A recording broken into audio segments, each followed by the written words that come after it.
एक बार की बात है कि एक राजा और उसका वजीर दोनों बहुत मुश्किल में थे, क्योंकि दोनों के कोई बेटा नहीं था।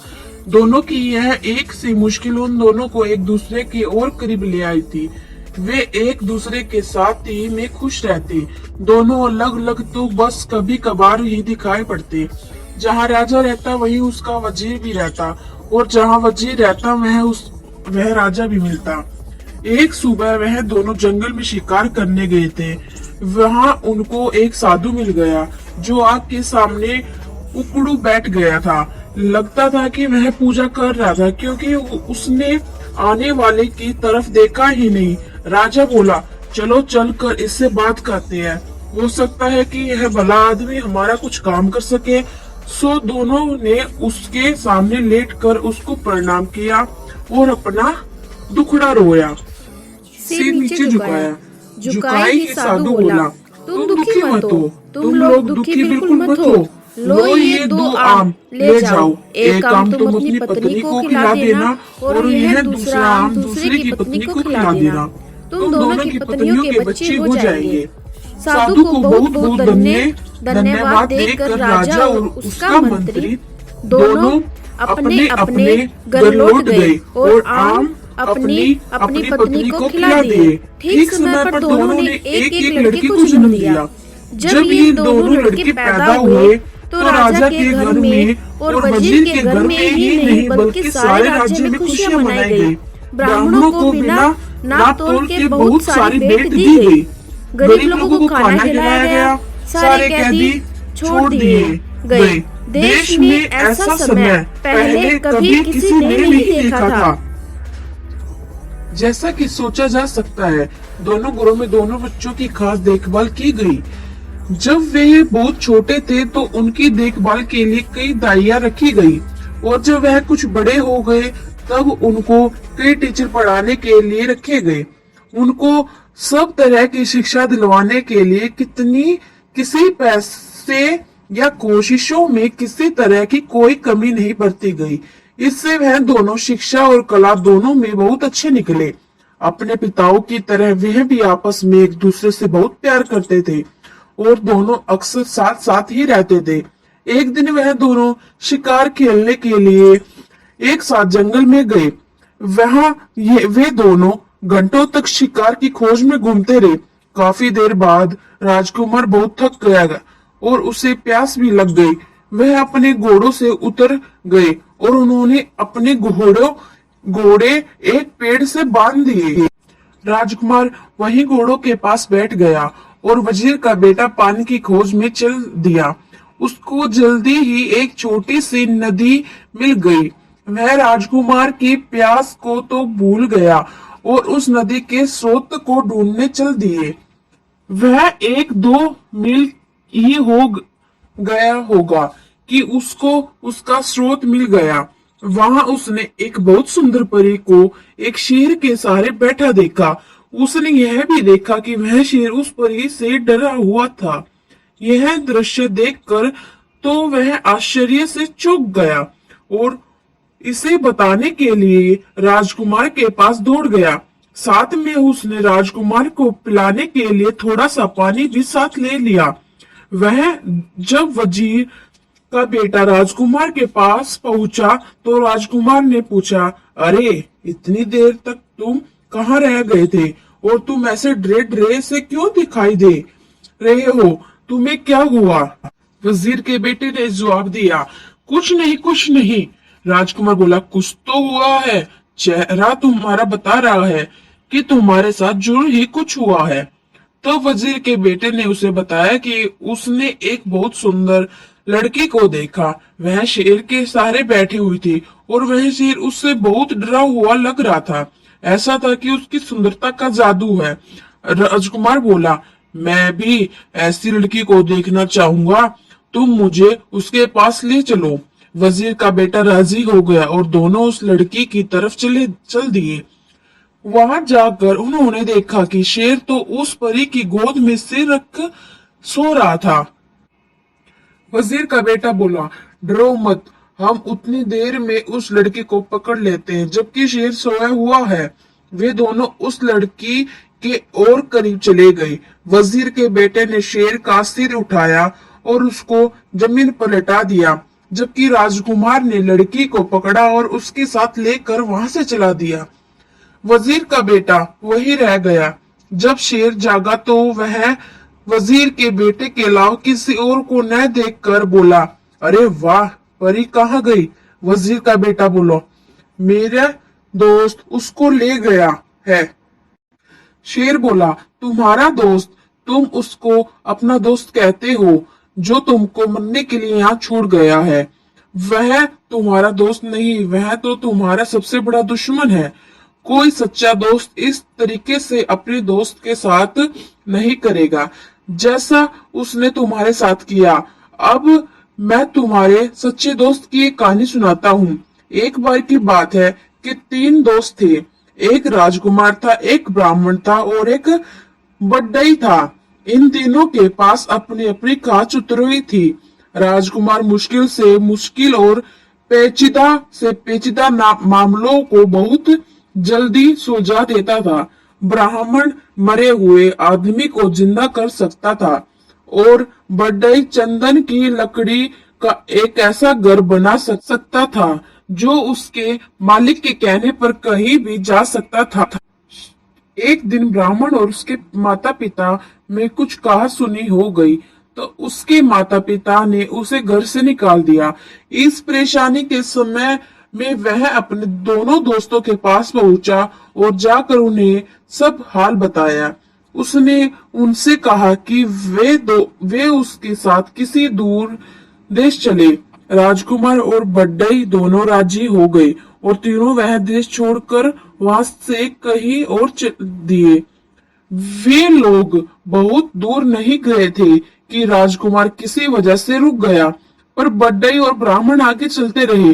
कुछ देर बाद राजकुमार जल्दी जल्दी आगे चला ताकि वह अपने दोस्तों को पकड़ सके, पर बदनसीबी से वह दूसरे रास्ते पर चल गया और उनको न पा सका।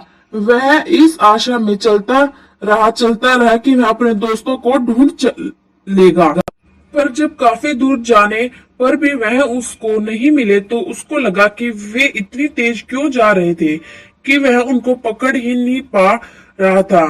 पर इस बीच ब्राह्मण और बढ़ई दोनों बहुत ही धीरे चल रहे थे और सोच रहे थे कि राजकुमार अब तक उनको पकड़ क्यों नहीं पाया। वे लोग तो बहुत धीरे धीरे जा रहे थे। आखिर यह सोचकर उन्होंने उसके आने की आशा छोड़ दी कि शायद उसको घर की याद आ रही होगी तो वह घर वापस चला गया होगा। चलते चलते राजकुमार एक बहुत बड़े मैदान में आ निकला जिसके बीच में वह एक बहुत बड़ी और शानदार बिल्डिंग खड़ी थी। उसने सोचा, यहाँ कौन रहता है? यकीन कोई ताकतवर आदमी है रहता होगा, मैं जाकर मालूम करता हूँ। सोचते हुए वह उस बिल्डिंग के दरवाजे तक गया और दरवाजा खटखटाया तो एक बहुत ही सुंदर लड़की ने दरवाजा खोला और बड़ी मीठी आवाज में उसको अंदर आने के लिए कहा। जब वह अंदर आ गया तो वह रो पड़ी। राजकुमार ने उससे उसके रोने की वजह पूछी तो वह बोली, तुम्हारी सुंदरता और तुम्हारी जवानी देखकर मुझे तुम पर दया आती है। अनजाने में ही तुम अपनी मौत के मुंह आ फंसे हो। तुमने यहाँ आने से पहले यहाँ के बारे में जानने की कोशिश क्यों नहीं की? क्या तुमको पता नहीं कि यहाँ एक राक्षस रहता है जिसने कई मीलों दूर तक के सारे आदमियों को खा लिया है? अफसोस, अब तुम्हें यह मैं क्या बताऊं, मुझे डर है कि वह तुम्हें भी न खा जाए। राजकुमार बोला, नहीं नहीं, तुम इतनी ना उम्मीद न हो, धीरज रखो, मुझे उसके बारे में कुछ बताओ तो शायद मेरी जान बच जाए। वह लड़की सिसकराते हुए बोली, पर मुझे पता नहीं कि मैं तुम्हारी सुरक्षा के लिए क्या करूं। फिर वह उसको मकान के पीछे वाले कमरे की तरफ ले गई और उसमें रखे एक बड़े बक्से में उसको बंद कर दिया और उससे बोली, अब तुम यहाँ तब तक चुप रहो जब तक मैं यहाँ दोबारा आती हूँ। भगवान तुम्हारी रक्षा करे। शाम को राक्षस लौटा तो उसकी तेज सूंघने की ताकत ने उसे बता दिया कि वही कहीं कोई आदमी मौजूद था। उसने लड़के से पूछा कि क्या तुम्हारे अलावा यहाँ कोई और भी आदमी है? कौन है? वहाँ कहाँ है वह? जल्दी बताओ, मुझे बहुत जोर की भूख लगी है। लड़की बोली, लगता है आज तुम्हारी तबीयत ठीक नहीं है। यहाँ कोई आदमी नहीं आया। तुम क्या समझते हो कि यहाँ आने की कोई हिम्मत करेगा जो सारी दुनिया के लिए भयानक है? यह सुनकर राक्षस चुप हो गया। स्त्री ने देखा कि उसको शब्दों का असर उस पर हो गया है, तो उसकी हिम्मत और बढ़ गई। उसको उससे मजाक सूझा तो उसने उससे उसकी जिंदगी के बारे में कुछ और जानना चाहा। वह बोली, तुम मुझे रोज इस घर में अकेला छोड़ जाते हो और जब तुम चले जाते हो तो मुझे यही पता नहीं होता कि तुम कब वापस आओगे। कभी कभी मुझे लगता है कि शायद तुम कभी वापस नहीं लौटोगे और तब मैं सोचती हूँ कि मैं किधर जाऊंगी, क्या करूंगी। तुम्हारी वजह से लोग मुझसे नफरत करते हैं, तो मुझे लगता है कि किसी दिन वे मुझे मार देंगे। तुम ही मुझे बताओ कि क्या मुझे डरने की कोई जरूरत नहीं है? राक्षस बोला, प्रिय रो मत, तुम्हें डरने की कोई जरूरत नहीं है क्योंकि मैं कभी नहीं मरूंगा। फिर उस बिल्डिंग के एक बहुत बड़े खंबे की तरफ इशारा करते हुए वह बोला, जब तक यह खंबा न टूट जाए मैं नहीं मर सकता। पर यहाँ कौन है जो यह बात जाने? अगले सुबह जैसे ही राक्षस बाहर गया, वह लड़की गई और उसने राजकुमार को आजाद कर दिया और उसको रात वाली सारी बातें बता दी। राजकुमार यहाँ सब सुनकर बहुत खुश हुआ। वह बोला, बस यही समय है कि मैं इस खंबे को तोड़ देता हूँ और उस राक्षस को मार देता हूँ। ऐसा कहकर उसने खंबे को मार मार कर तोड़ दिया जब तक उसे सैकड़ों टुकड़े न हो गए। ऐसा लग रहा था कि राजकुमार की हर चोट सीधे राक्षस पर पड़ रही थी, क्योंकि जैसे ही वह खंबे को मारता था राक्षस बहुत जोर से चिल्लाता था। जब खंबा टूट कर गिर गया तो राक्षस भी मर गया। अब राजकुमार उस सुंदर लड़की के साथ उस घर में रहने लगा। आसपास के लोगों उसका राक्षस को मरने के लिए धन्यवाद करने के लिए आए। उसके बाद उस देश में शांति और खुशहाली छा गई। आसपास की जमीन में फिर से खेती होने लगी, गांव बसने लगे, वातावरण में लोगों की हंसी और संगीत गूंजने लगा। पर सच्ची खुशी हमेशा के लिए ही तो नहीं रहती। एक दिन वह लड़की अपने घर की एक खिड़की के सामने अपने बाल संवार रही थी। बाल संवार कर कंघी उसने खिड़की की दीवार पर रख दी। एक कौवा वहां आया और उस कंघी को ले कर उड़ गया। वह उसको बहुत दूर समुद्र के पास लेकर उड़ गया और वहां जाकर उसको पानी में गिरा दिया। वहां उसको एक बड़ी सी मछली ने निगल लिया और इस मछली को इत्तेफाक से एक मछियारे ने पकड़ लिया।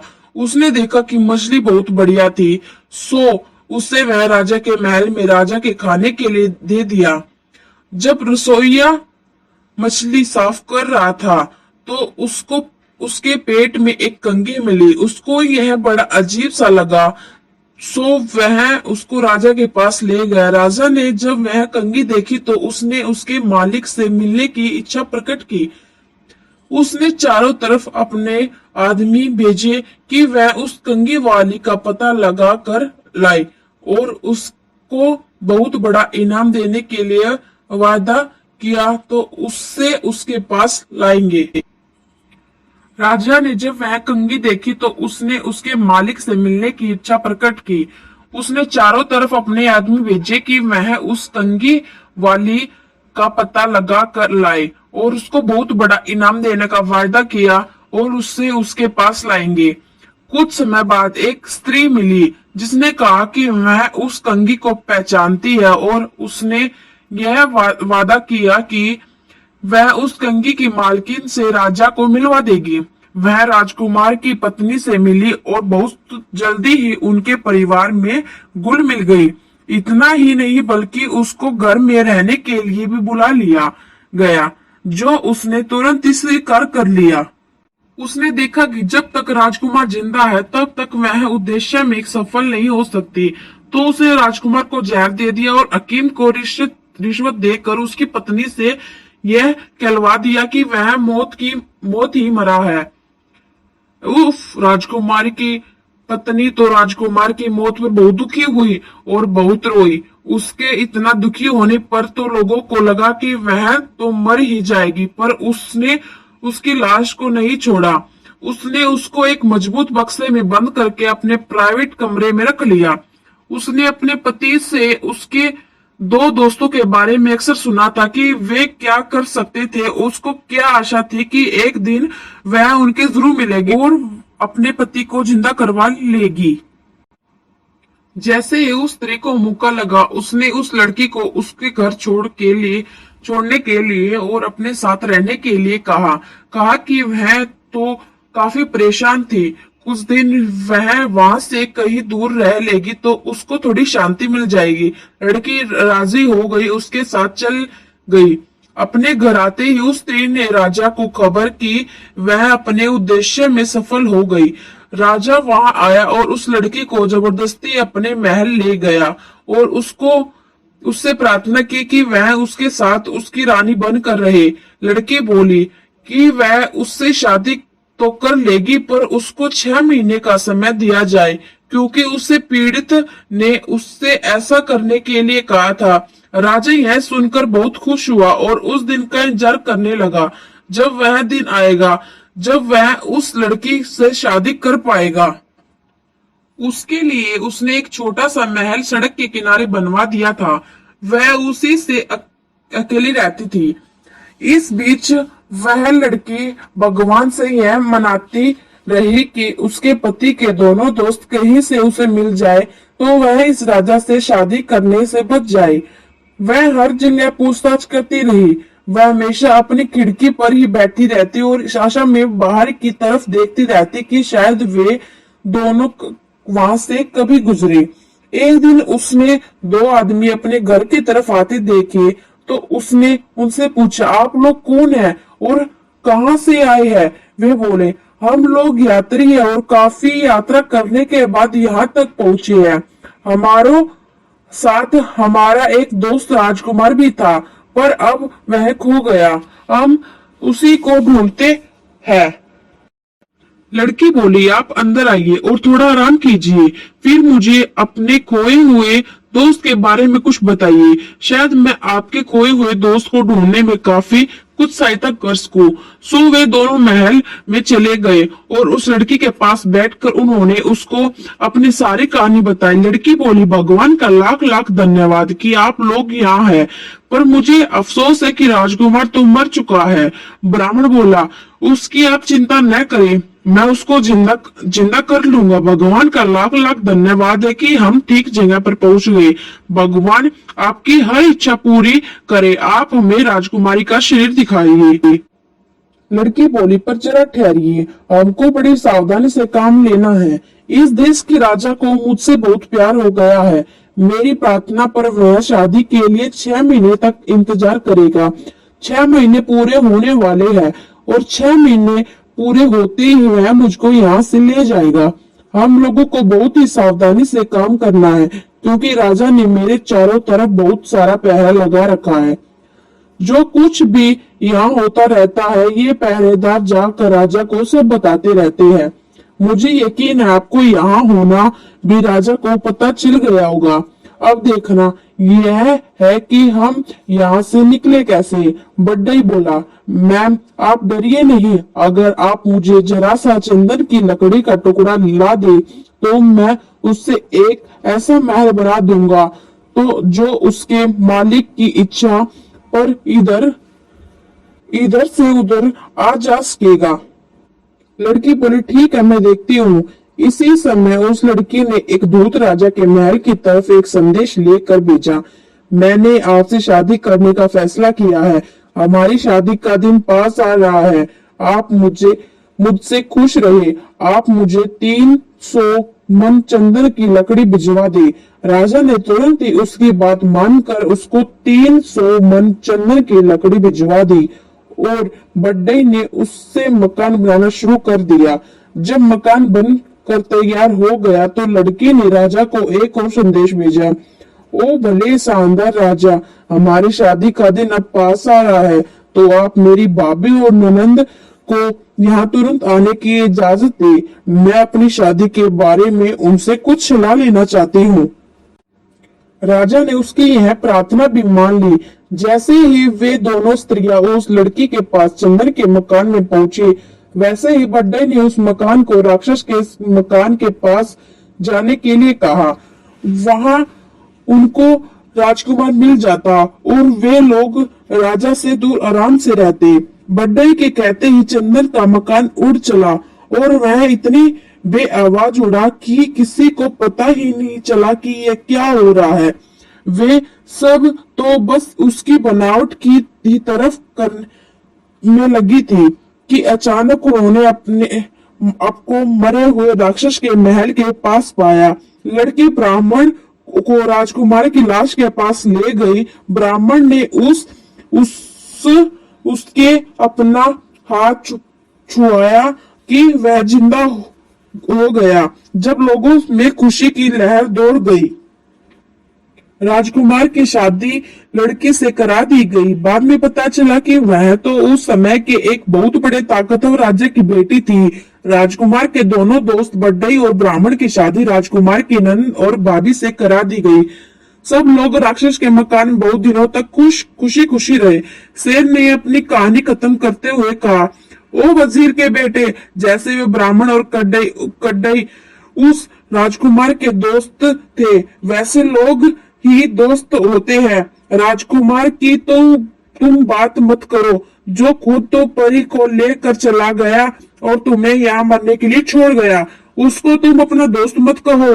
वह तुम्हारा दोस्त नहीं है। खैर, तुम मरोगे नहीं, मैं तुम्हें कोई नुकसान नहीं पहुंचाऊंगा। तुम अपने घर जाओ और शांति से रहो। और वजीर का बेटा वहां से चला गया। इसी के साथ कहानी यहीं पर समाप्त होती है। अगर कहानी पसंद आई हो आपको, लाइक, शेयर, कमेंट, सब्सक्राइब जरूर करें। धन्यवाद।